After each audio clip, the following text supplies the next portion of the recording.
Good morning, good morning, good morning. What's happening, everybody? Welcome back to Working with Bobby. As you probably seen in the thumbnail, I got a little bit of sad news, but you know, even through that, everything gonna be all right. As you can see, I'm in my backyard. You see my work van in the background. I'm not working on forklift, but I am trying to check something out, and I'm gonna get y'all turned around so you can see what's going on. Bell is officially down right now.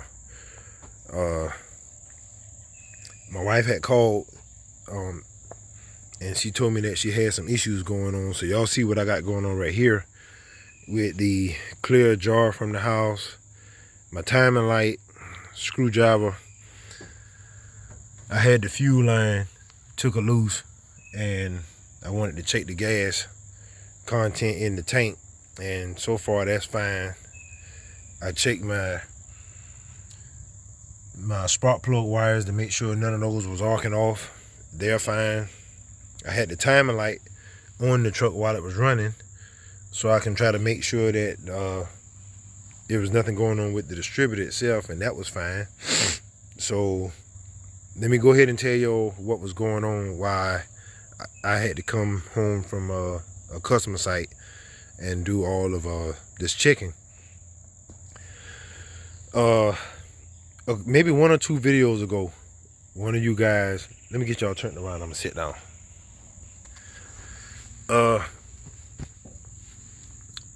Maybe 1 or 2 videos ago, one of you guys, maybe a couple of y'all was telling me about reading the spark plugs and how y'all thought it was running lean.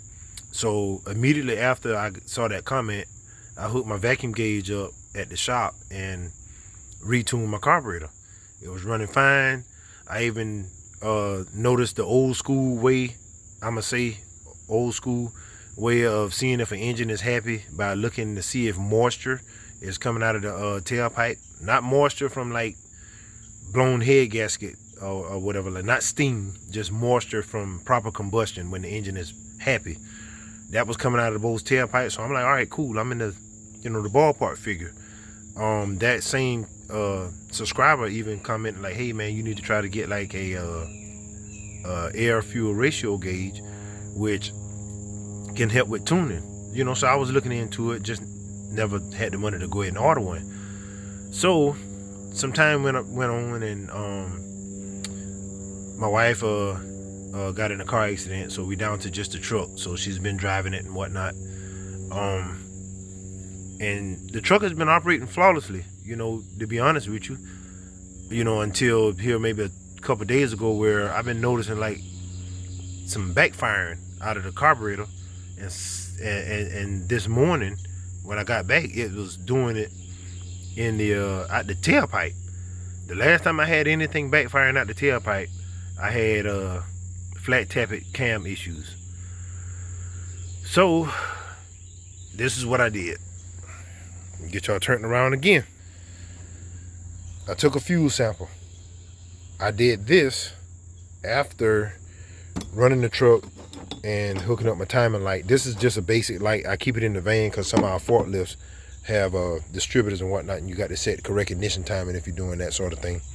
But when I looked at my timing mark down here, it wasn't fluctuating around like I thought it was, because I went to the parts store and bought, I don't know if y'all can see it in there, a brand new distributor, which I don't need. So I got to take that back. But I said, I pray to God that I got bad gas. And for those who have tested for this before, normally if you got any kind of, let me get it, I'm trying to get it the way it'll sit still and y'all can see. Normally, if you got any kind of bad gas, because gas is a petroleum-based product, normally if you got water in it, the water will be to the bottom. Like let's say if I had bad gas and I was water in my gas, my fuel would be up here and the water would be at the bottom.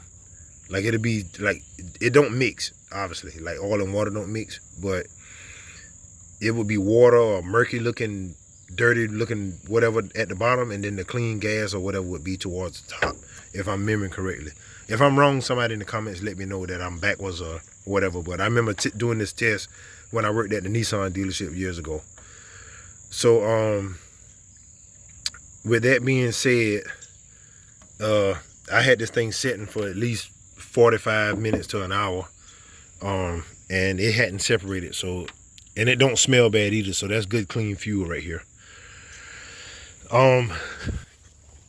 To be able to do the repair on this particular engine, barring that I don't see no other issues with it once it's apart, I'm gonna have to pull the accessories off the front, disconnect the headers, pull the intake and all that, and pull the heads on it and see, you know, what exactly is going on with my valves. More than likely I done burnt the exhaust valve or two. If I pull the heads and that's not the case, then I know that I may have an issue with the maybe the cam, maybe a lobe or two. If that's the case, then, you know, those can be potential upgrades, but that's not something that I have the money for right now. Because as y'all can see in my backyard, there's nothing else to drive. I got my work van that I'm, you know, I go and do my job in, but I can't use that for personal use. This is it. So it is what it is. So I hope and pray that I can get figured out what's going on with this thing, and hopefully the Lord bless both me and my wife with another vehicle the way I can do what I need to do to this truck.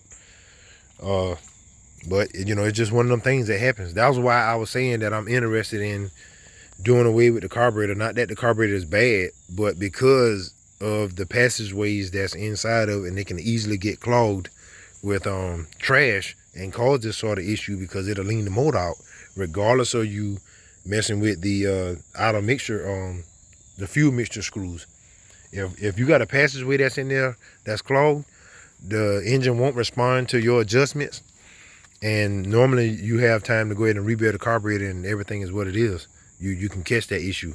But when you can't, which in my case I can't, because this vehicle is always moving, sometimes you do more damage than what you want. So anyway, that's about what's going on right now. With this being the main star of the channel, I'm more than likely not going to be able to do much more content until I get ready to actually fix the issue. But I'm gonna go ahead and get the camera turned around so I can close y'all out. All right, I'm sorry that it wasn't a action-packed, you know, learning type video, but hopefully you learned something based on what I did show. I don't know when I'm gonna be able to make more content again, because it requires money and at least some type of help or donations or however that goes to get something like this done when you got the pockets that I have and the responsibilities that I have. But God gonna make a way some kind of way.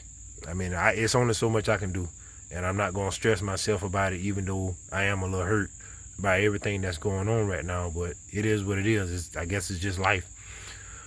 So just like I always tell y'all, be encouraged. I can't even remember what I normally tell y'all. Be encouraged, be blessed, keep wrenching. I hope to see y'all on the next video. Thanks for watching.